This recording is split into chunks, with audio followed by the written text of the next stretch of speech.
Hello, in this video I will be showing you how to single crochet. So on our hook we already have a chain which started with a slip knot. I have two different videos on both those subjects, and now we want to single crochet. In order to single crochet we need a chain, and we say we have 10 chains here. I don't know how many there are, but say we have 10, and we want to make sure that the next row of single crochets also has 10.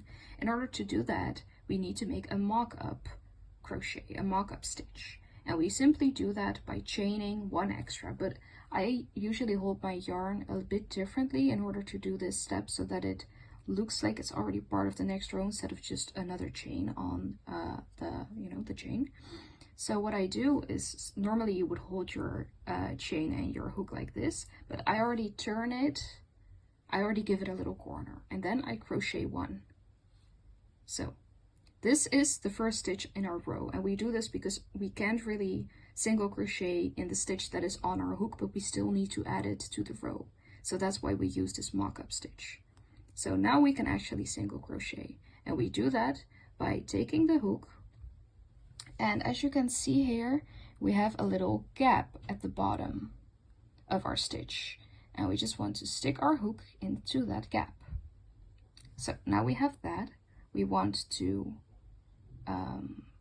sort of pull through once, the same way that we would with chaining. So we want to take our hook under the yarn and then pull it through. And then we have 2 loops on our hook. And then we want to do the same thing, but now pull through both of those loops. So there we go.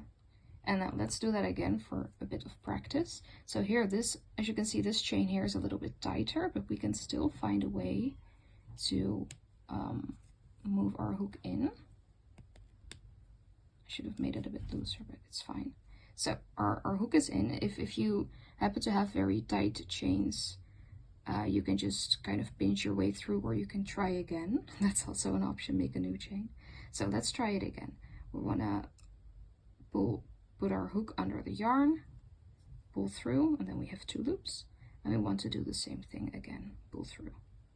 So now, as you can see, we have 2 single crochets on our hook. So this little V shape here, that's a single crochet. So I'm going to do it again. Want to put our hook in the gap, pull through, and then yarn and pull through. So I usually secure the stitch by just pulling the yarn through all the way. That's a simple way. So as you can see now, we have these single crochets. That's these things. So I'm going to do the rest of the row and then show you how to do the last stitch and how to start a new row if you want to. Alright, so I've single crocheted the rest of the row, and you can see that it's looking pretty nicely. We have all these little V's, that's the single crochets, and now we've reached our final stitch. And what you just want to do is you want to single crochet another one, just like you would normally, and then just chain one, which is already going to be the next stitch in our second row, the first stitch in our second row, and then we just want to turn our entire work. Now this way we can continue with the next row. So the first one is going to be, as if you were to hold your hook like this, you can see that this single stitch that we just made is kind of an extension of this one here. So we want to start with this one, the next one. So I'll show you. So this is here, and then this little shape here is the perfect opening for us to work in. So we just want to stick our hook in and then pull through and then pull through both. So that's just the same way as normal. So make sure that you don't mess this part up here. A lot of times people will make the first single crochet in this one here, but that will just make it so that your second row is bigger than the first one, which is, you know, a decrease. Sometimes that's helpful, but in this case it's not. So I just want to continue this all the way. I'm going to single crochet the rest because that's just the same as normal, and then I'll be showing you how to do the final stitch, which may be a bit difficult in the beginning. So now I've reached almost the entire end of my row. I only have 2 stitches left, but these may be a bit confusing. So first we want to take a look at the top. You see that there's another one of these V structures here at the top. So we know that we can stick our hook into that. So that's what we're going to do. Just do another single crochet in there.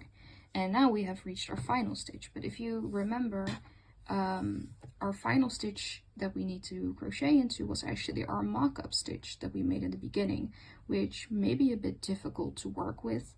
It may be a bit confusing. It definitely confused me when I started crocheting. But what we just want to do is we just want to find a bit of an opening here. And then just stick our hook into it. Like so. And then single crochet, like normal. And then that's the final stitch of this row. And then as normal, we would just chain one, turn, and then continue with the rest. So that's how you single crochet.